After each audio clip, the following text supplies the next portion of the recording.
Bonjour. Alors, nous allons voir comment simplifier une fraction. Simplifier une fraction, ça signifie la réduire. La réduire, c'est-à-dire trouver le plus petit possible, le plus petit nombre possible au niveau du numérateur et du dénominateur. Donc numérateur et dénominateur le plus petit possible.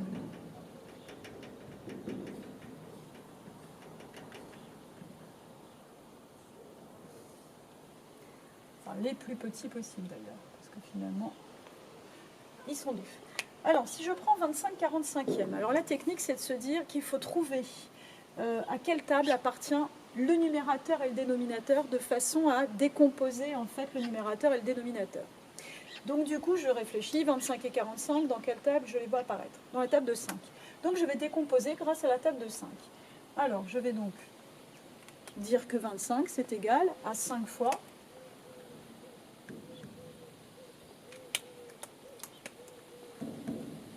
5 fois 5. Et je vais dire que 45, c'est égal à 5 fois 9. À partir de là, je n'aurai plus qu'à simplifier grâce à ma table de 5. Donc je vais éliminer le diviseur commun et je vais obtenir 5 neuvièmes. Ma fraction est réduite, ça y est, elle est simplifiée.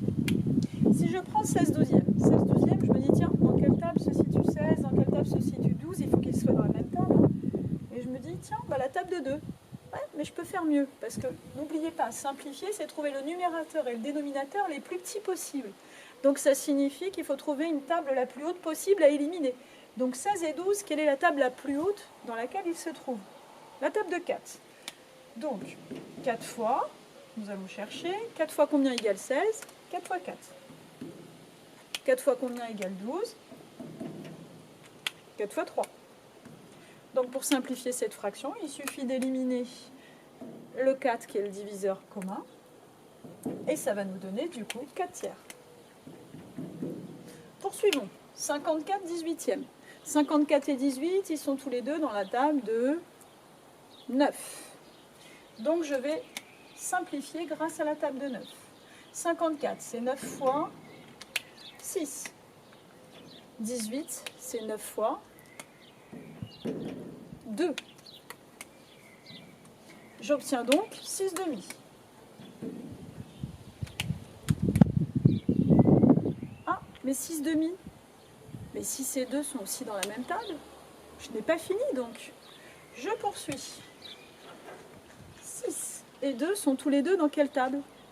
Dans la table de 2. Donc 6, c'est 2 fois 3. Et 2, c'est 2 fois 2. 2 fois 1, pardon.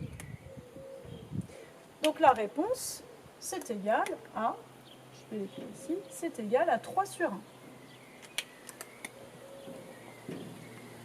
Ah oui, mais alors 3 sur 1, je pourrais simplifier encore plus. 3 sur 1, ça signifie 3 divisé par 1. Et 3 divisé par 1, c'est 3. Donc je vais aller bien au-delà de la fraction 3 unième. Je vais écrire que c'est égal à 3. J'obtiens un nombre entier finalement. Prenons le dernier exemple.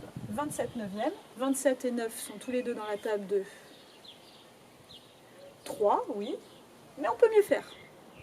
On va choisir la table la plus haute possible. Donc on va choisir la table de 9. Alors, 27, c'est égal à 9 fois 3. Et 9, c'est égal à 9 fois 1. Donc par simplification, on obtient 3 sur 1, 3 unièmes. Et on revient exactement au même modèle du dessus. 3 unièmes, ça veut dire 3 divisé par 1. On va jusqu'au bout de notre calcul. On sait que c'est un nombre entier. C'est égal à 3. Et on a fini. Donc pensez bien à simplifier au maximum. Parfois on obtiendra un nombre entier, en effet. À bientôt.